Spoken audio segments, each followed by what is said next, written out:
राहुल गांधी आखिरकार चुनाव के मैदान में उतर ही गए। 2023 में राहुल के लिए यह सबसे इंपॉर्टेंट चुनाव है। सारे सर्वे कहते हैं, सारे एक्सपर्ट्स कहते हैं कि अगले 9 महीने में राहुल अगर कोई एक चुनाव जीत सकते हैं तो वो यही चुनाव है।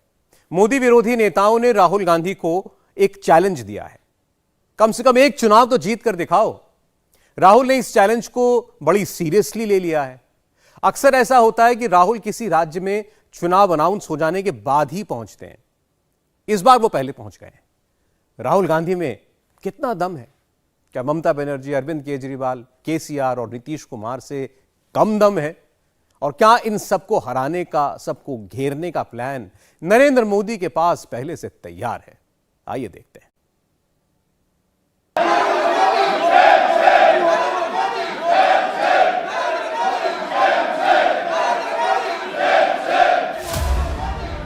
क्यों कर रहे हो? ये नारेबाजी के लिए सदक नहीं है कि कार्रवाई 2 बजे तक की स्थगित की जाती है।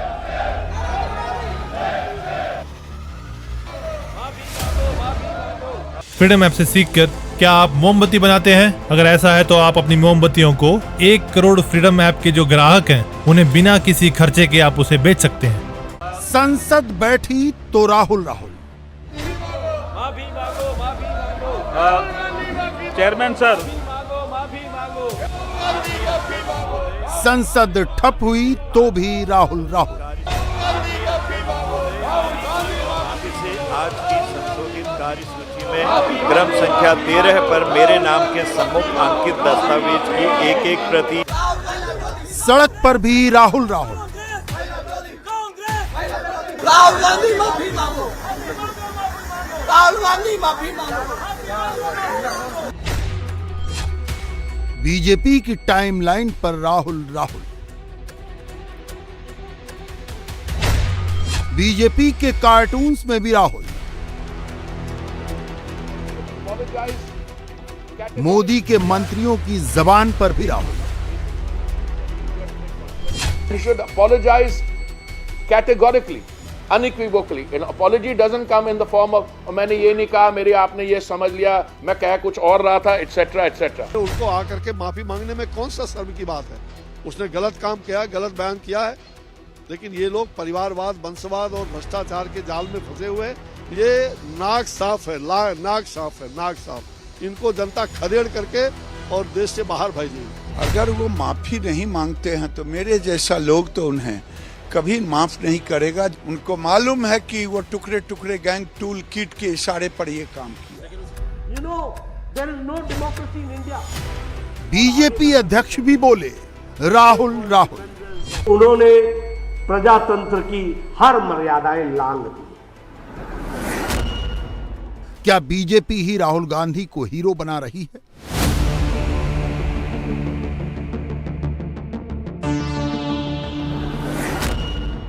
क्या बीजेपी ही राहुल गांधी की टीआरपी बढ़ा रही है? नरेंद्र मोदी के सियासी विरोधियों की कोई कमी नहीं।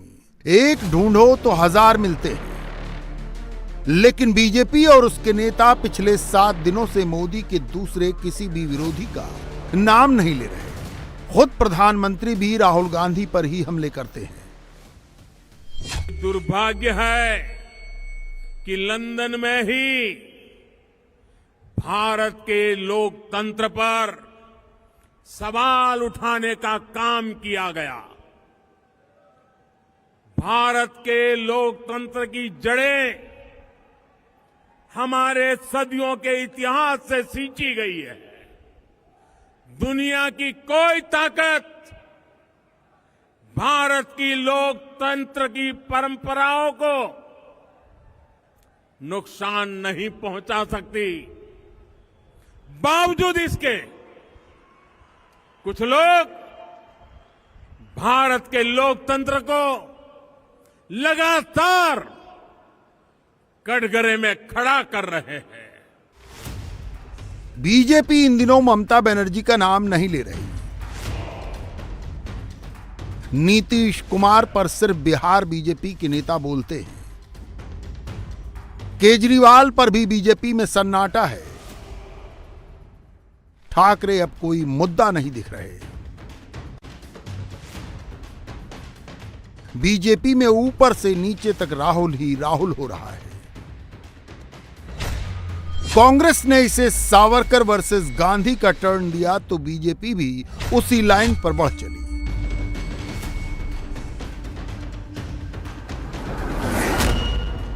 क्या मोदी ने 24 के लिए अपना विरोधी नंबर 1 सेलेक्ट कर लिया है?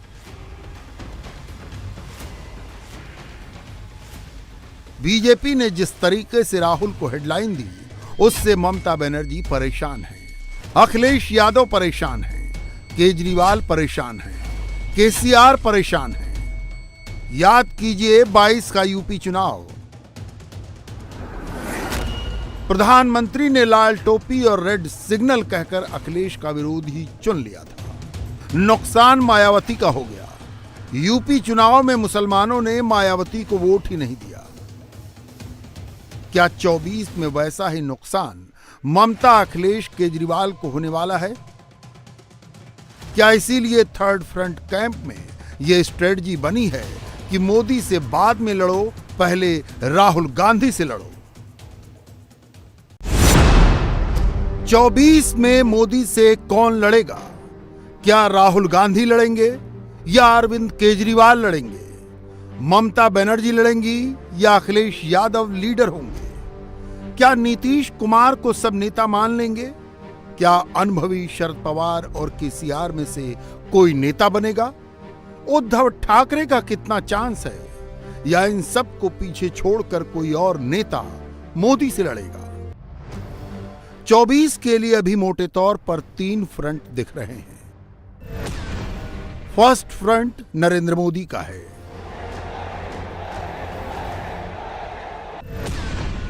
सेकेंड फ्रंट राहुल गांधी का है और थर्ड फ्रंट में कई नेता एक दूसरे से होड़ कर रहे हैं। फर्स्ट फ्रंट में कोई कंफ्यूजन नहीं है।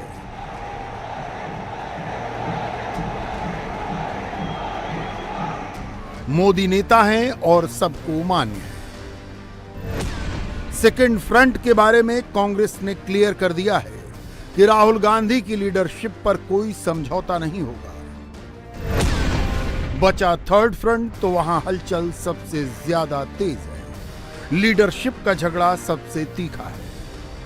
थर्ड फ्रंट की फ्रंट रनर ममता बनर्जी के एक बयान ने कोलकाता से दिल्ली तक पॉलिटिकल पारा हाई कर दिया है। क्या राहुल को प्रमोट करने के लिए संसद ठप की जा रही है? कांग्रेस के प्राइम मिनिस्टेरियल कैंडिडेट पर अब तक का सबसे तीखा हमला नरेंद्र मोदी की पार्टी की ओर से नहीं हुआ। 24 के चुनाव में कांग्रेस की उम्मीद को खारिज करने में सबसे आगे हैं ममता बनर्जी। बंगाल की 42 लोकसभा सीटों के दम पर दीदी राहुल की उम्मीदवारी का दम निकाल रही हैं। ममता बनर्जी ने वो कह दिया जिसे जानते तो सब हैं लेकिन कहने में संकोच करते हैं। दीदी ने साफ साफ कह दिया कि अगर राहुल विपक्ष के लीडर बने रहे तो मोदी को कोई हरा नहीं पाएगा। राहुल को टारगेट करने में ममता बनर्जी का क्या फायदा है, यह आपको थोड़ी देर में बताते हैं।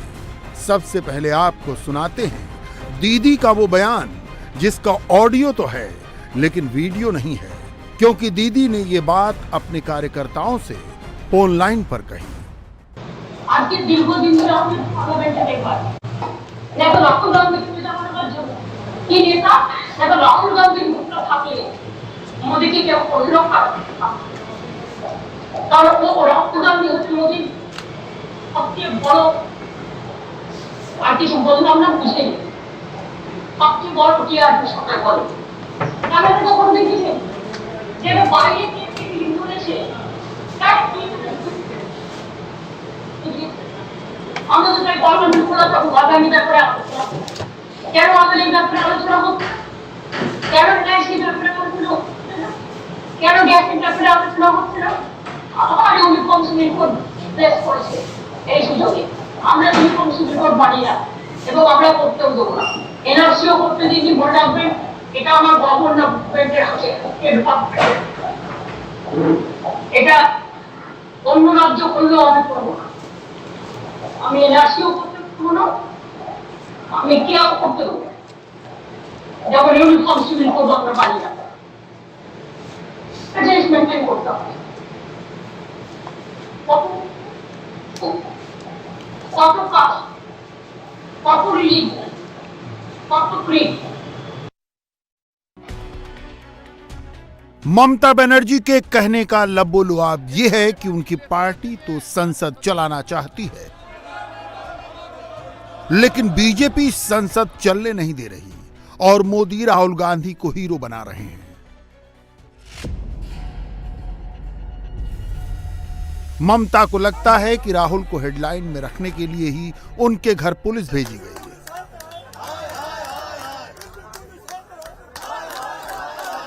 राहुल को हेडलाइन में रखने के लिए ही लंदन में दिए गए उनके बयान पर संसद ठप की गई।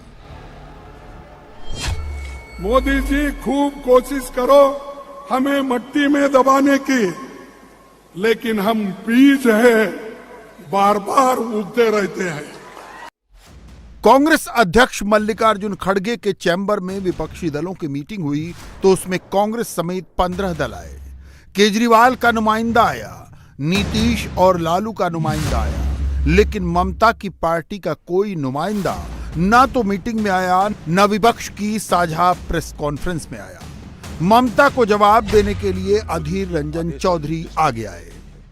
ममता बनर्जी जो कह रही है ना, ये मोदी की आदेश और निर्देश पे ही कह रही है, क्योंकि ममता बनर्जी बंगाल में भी साबित कर दिए हैं, बल्कि सारे हिंदुस्तान में ये साबित कर दिए हैं कि ममता और मोदी मतलब दीदी और मोदी में एक करार हुई है। ये करार की मकसद ये है कि कांग्रेस पार्टी और खासकर राहुल गांधी जी को किसी हालत में इनको तबाह करने का और इनकी छवि को धूमिल करने का हर संभव प्रयास किया जाना चाहिए, क्योंकि हिंदुस्तान में पहली बार मोदी जी नारा लगाए थे कि कांग्रेस मुक्त भारत। उस समय ये ममता बनर्जी सही रास्ते पे थे, लेकिन बाद में जब उनकी भतीजे को ईडी दफ्तर में बुलाई गई, उसके बाद उनके नारा बदल चुके हैं। ममता बनर्जी का गेम प्लान क्या है? 2014 में ममता ने बंगाल की 42 सीटों में से 34 सीटें हासिल की थीं। 2019 में ममता की सीटें घटकर 22 रह गईं। 2024 में ममता का टारगेट बंगाल की 40 सीटें जीतने का है। 1996 में एचडी देवगौड़ा की पार्टी के पास सिर्फ 46 सांसद थे, फिर भी वो प्रधानमंत्री बने। ममता वही रिपीट करना चाहती हैं, जबकि विपक्ष के दूसरे तमाम नेताओं को ये मालूम है कि जमाना मोदी का है, गठबंधन सरकारों का दौर खत्म हो चुका है। हम लोगों की कोशिश है कि सब लोग मिलजुल करके लड़े। ना हमको मुख्यमंत्री बनना है, ना इनको प्रधानमंत्री बनना है। हम जहां हैं वहां खुश हैं, इनके नेतृत्व में काम करने में खुशी है। तो इसलिए काम करने से मतलब है जनता के दिक्कत जो आ रही है, समस्या जो आ रही है, उसका समाधान करने से हम लोगों को मतलब है। बंगाल में कांग्रेस और लेफ्ट का अलायंस है। ये अलायंस मोदी की पार्टी से ज्यादा ममता की पार्टी को परेशान करता है। राहुल को टारगेट करके ममता बंगाल का मैदान साफ कर रही है। ममता वो गैप भी भरना चाहती हैं जो सोनिया गांधी ने खाली किया है। बीजेपी के बारे में सोचने की जरूरत नहीं है, आप ना सोचे। पिछले चुनाव में तो खुद प्राइम मिनिस्टर बनने के लिए बहुत दौड़ भाग की थी, नतीजा देखा 1 दर्जन सीट हमने छीन लिया उससे।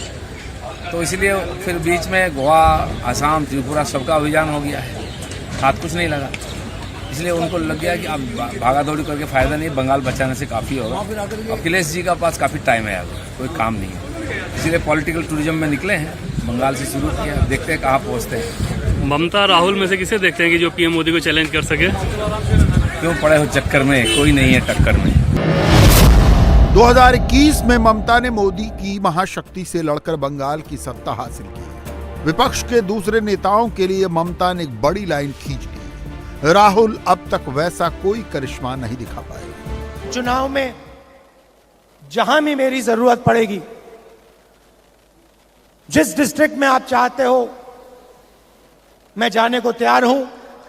बीजेपी को हम मिलकर हराएंगे। भारी बहुमत से कांग्रेस पार्टी को यहां चुनाव जिताएंगे।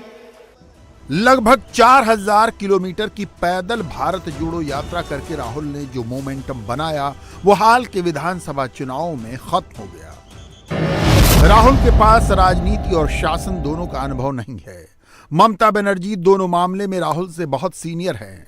दूसरी बात यह है कि राहुल 2 बार मोदी से मात खा चुके हैं और विपक्ष में राहुल की लीडरशिप पर कोई सहमति नहीं बन रही।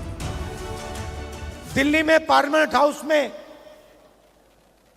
मैंने अदानी जी के बारे में भाषण दिया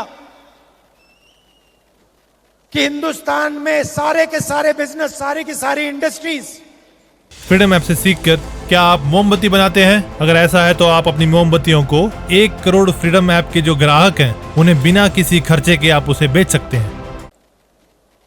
उनके हवाले की जा रही हैं, उनको दी जा रही हैं, चाहे वो एयरपोर्ट हो, पोर्ट्स हो, सड़कें हो, सारी की सारी चीजें अदानी जी को दी जा रही हैं। राहुल एक मायने में तो लकी हैं कि हेडलाइन उन्हीं की बन रही है, पॉजिटिव हो या नेगेटिव। अपोजिशन के एक्सेल वही नजर आते हैं। चर्चा में बने रहने का संकट इतना बड़ा है कि केजरीवाल की पार्टी अमृतपाल के मुद्दे पर दिल्ली में 4 प्रेस कॉन्फ्रेंस कर डालती है।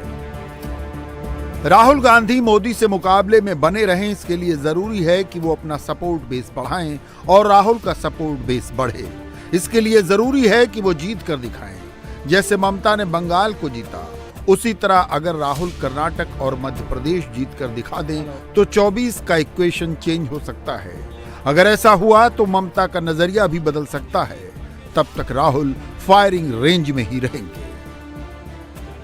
इंडिया टीवी हर वक्त हर जगह डाउनलोड करने के लिए सर्च करें India TV news Google play store या ऐप स्टोर पर।